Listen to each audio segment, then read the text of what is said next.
There are events in the spiritual life of humanity that once they have come into existence, never lose their significance for a long, long time. Indeed, for what, in historical estimation, one will be able to call human becoming. These are events that shine far into the future once they have occurred.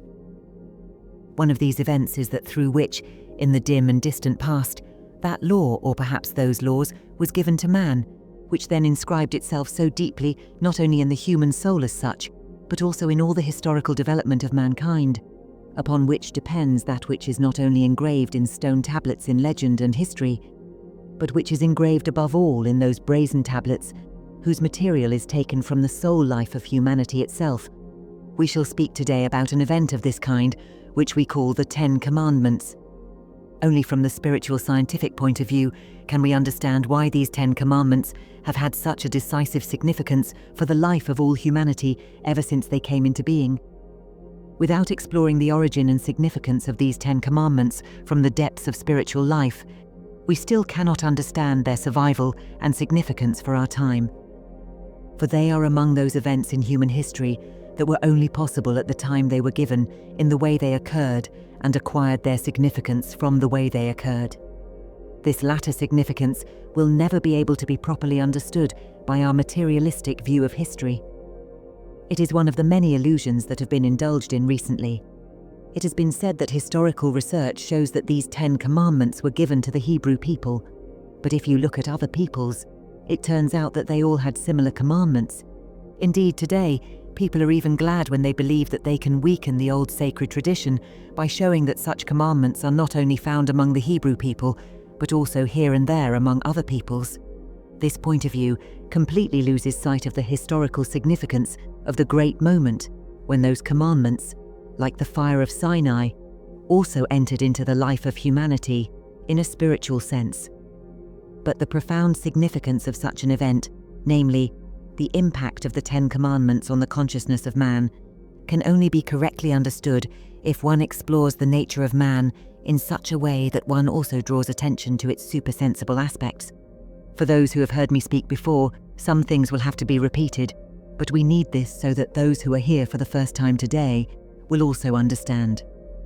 For spiritual science, what is called the essence of man is not as easy to experience as the physical is for external sensory science.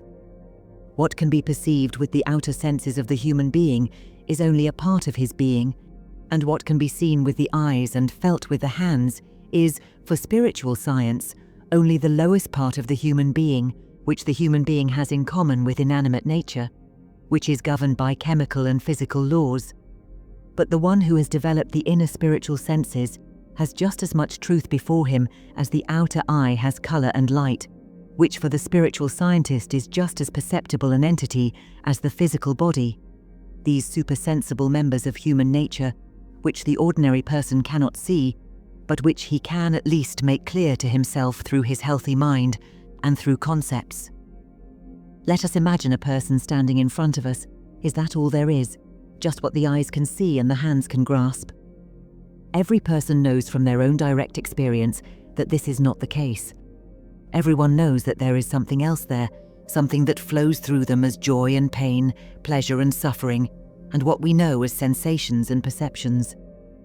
All this cannot be seen with the outer eyes, but it is nevertheless a reality for the one who experiences it, and its effects are also felt by others. Let us take two primitive experiences of everyday life, the feeling of shame and fear. For example, if something is discussed that offends our aesthetic sensibilities, then the blush of shame rises to our faces. What everyone can see here is that a mental experience triggers a physical process, namely that blood flows out from our center to the periphery. Similarly, but in reverse, when we feel fear or anxiety, the blood withdraws from the body's surface back into the center, which manifests itself in a pallor of the face. There are people, though, for whom such considerations mean nothing, who want to understand even more tangible consequences in purely materialistic terms, who believe, for example, that if something is going on in our environment, it could cause this phenomenon in us, that the tear water rushes out of our eyes.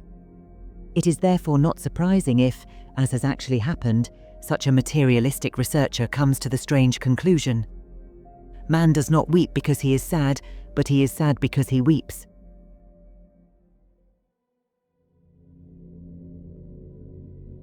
For spiritual science, everything material is an effect of the spiritual, except for the substance itself, which is nothing but an effect of the spiritual soul. Even the physical body is only an expression of the spiritual soul. Thus, behind the physical, there is another link to the human being, the carrier of pleasure and suffering, drives, desires and passions, and sensations that sink down into a twilight consciousness when falling asleep in the evening and emerge again when awakening in the morning. In spiritual science, this part of the human being is called the desire body or astral body, and humans have this in common with all animals. At night, this astral body leaves the physical body to re-enter it upon awakening.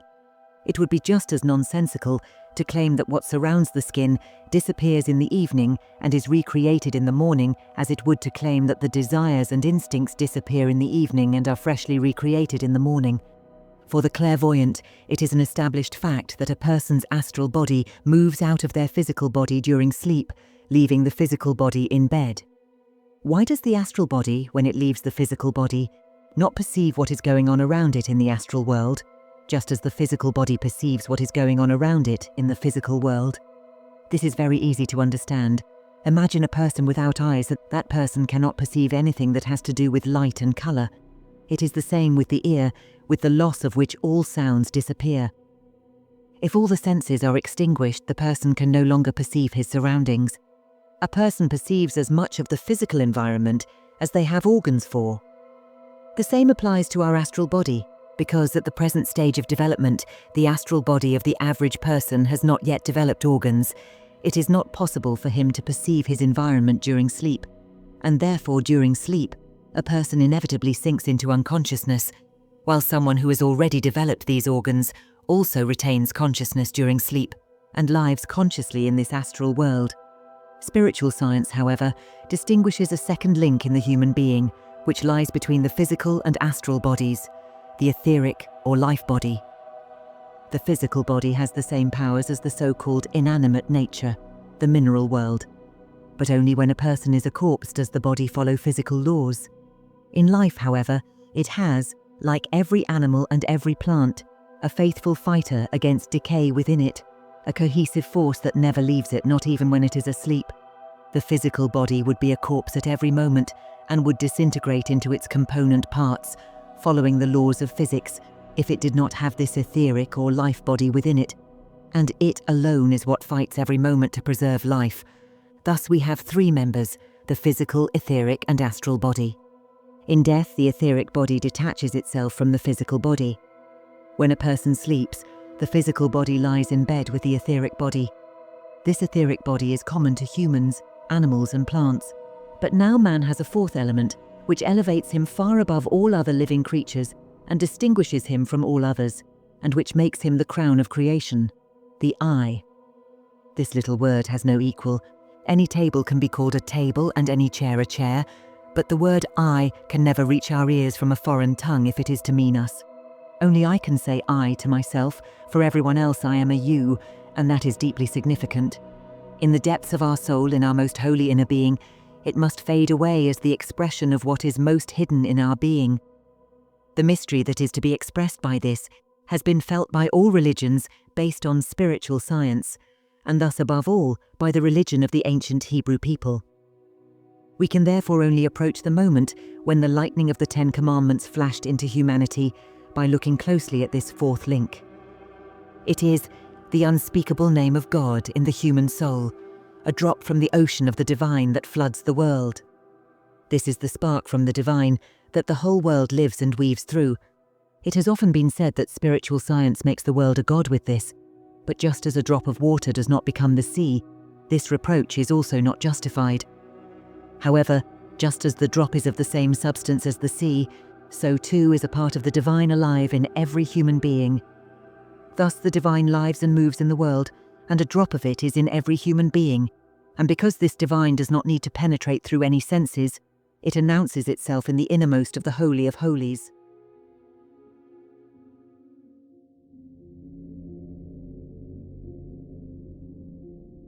He who is able to feel has always felt something infinitely sacred, when he has come to understand what this I means.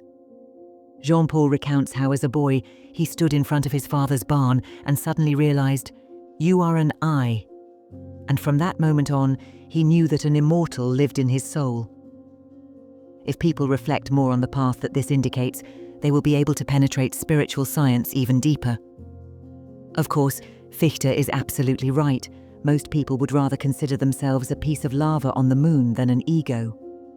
So we have the human being composed of 4 limbs of his being, but he has developed to this point over long periods of time. These 4 limbs were not present in their full sense from the beginning, but have developed little by little into the consciousness of the self. For a long time it slumbered dimly in the other 3 bodies, and a mighty series of developments was necessary before it awoke and became conscious of itself. In this way, we can go back through the centuries in spiritual science and find that the human soul has also changed, and the further back we go, the greater the change in the soul. The self was not always there either. It was less and less distinct the further back we go, and there was a time when man had developed his astral, etheric and physical bodies similarly, but the self was still unawakened and slumbering. Man has developed over time in such a way that he started out from the physical, then the ethereal, then the astral body, and finally his I awakened. The I, which we regard as the divine spark, is the last to awaken in the human being as we see him today. There was once a human being in whom the I had not yet fully awakened. If we want to look for such a person in whom the I was still dormant, we would find such a person in the early days of ancient Greece. It was only with the appearance of the first philosophers that the I awoke, but Greek religion emerged from a time when man was not yet aware of himself, from a worldview that was essentially tied to the astral body, and therefore we see the gods of Greece endowed with drives, passions and desires, with perceptions and sensations like those of man himself at that time. What the Greeks strove for and implored spurred them on to recognize the divine in their surroundings, for example, the Furies. If we were to go back even further, we would find that man comprehends his surroundings with the etheric body. Gradually, I consciousness awakened in man when it struck with elemental force into the soul of man. We can eavesdrop on this moment, the moment when the eternal divine is called to him, that moment when he clearly heard the call. The noblest divine in you can only be grasped in your eye. Look into your eye, and you will find the spark through which you partake in the divine being. Then there came a moment in human evolution when the God in man spoke. I, the God, speak to you by giving myself the name you utter when you want to describe the center of your being. That was the great moment in human evolution when Moses, that great sage and initiate, felt this emerging in the course of events, in the course of time, when he was in a state of inspiration in which he felt the divine blowing through the world in a completely new form, and how this divine wanted to break through into human consciousness. And he asked the God, "How can I call you when I want to tell the people about you?" And this divinity said, "Call me Yahweh, that is, I am that I am."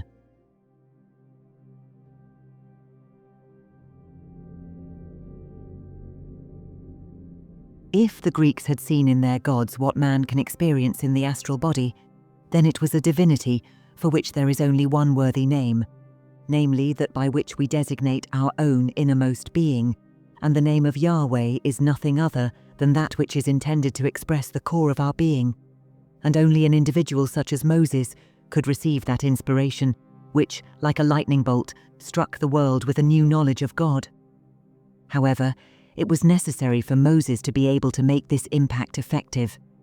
The people to whom such a God was to be proclaimed must have no other divinity than this, which arose out of the I.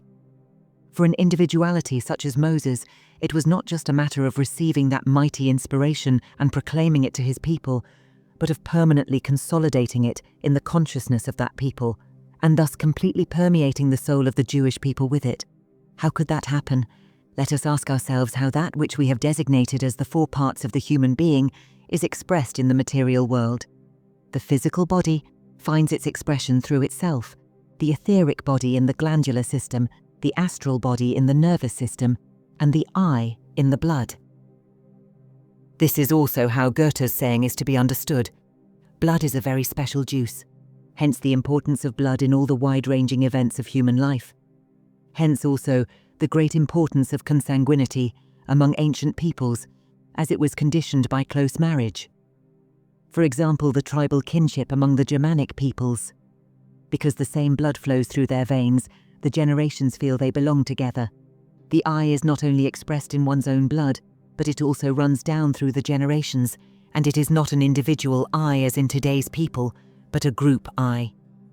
This is also the case with the group I of the ancient Jewish people, for example, who could say, I and Father Abraham are one. This divine impulse had to take effect in the blood, reproducing itself from generation to generation. In the past, man had not yet grasped the innermost center of his being. Now he had it. This beyond was translated into laws and commandments. These are the 10 Commandments. Through them, the whole of Yahweh's power had to take effect from grandfather to son, grandson, and so on. The right idea had to live in the soul of man. No ordinary translation is given here. Lexicographic translation does not reflect reality. As the 10 Commandments were understood in those days, so should they now come before the soul. 1. I am the eternal divine. Henceforth you shall not place any other gods above me. I am the eternal in you, and an eternally effective force in you. If you let me work in you, your body will remain healthy, and this will work in you for generations, including children and children's children. Otherwise the body will become desolate. 2. Thou shalt not speak in error of me in thee, for every error in thee will desolate thy body. 3. You shall distinguish between work days and holidays. That which lives in you, as I have formed the world in 6 days, and lives within itself on the 7th day. On the 7th day your gaze shall find me in you. 4. Continue to work in the spirit of your father and your mother, so that the strength they have gathered together and that I have given you may remain in you. 5. Do not kill, that is, do not encroach upon the eye of the other. 6. Do not commit adultery, that is, do not encroach upon the community into which the other person has entered. 7. Do not steal. 8. Do not belittle the value of your neighbor by saying untruthful things about him. 9. Do not look down on the property of the other. 10. Do not look with envy at the other's wife, his maidservants, and so on, through which he finds his advancement, that is, through which his eye can develop itself further. How the impulse of Yahweh best enters into man is expressed in the Torah. These commandments are still effective today because they speak to the innermost being of man, to his ego, which still needs these commandments even when it has risen so high that, in a higher sense, it no longer needs them. Then the ego does of its own accord what the commandments prescribe.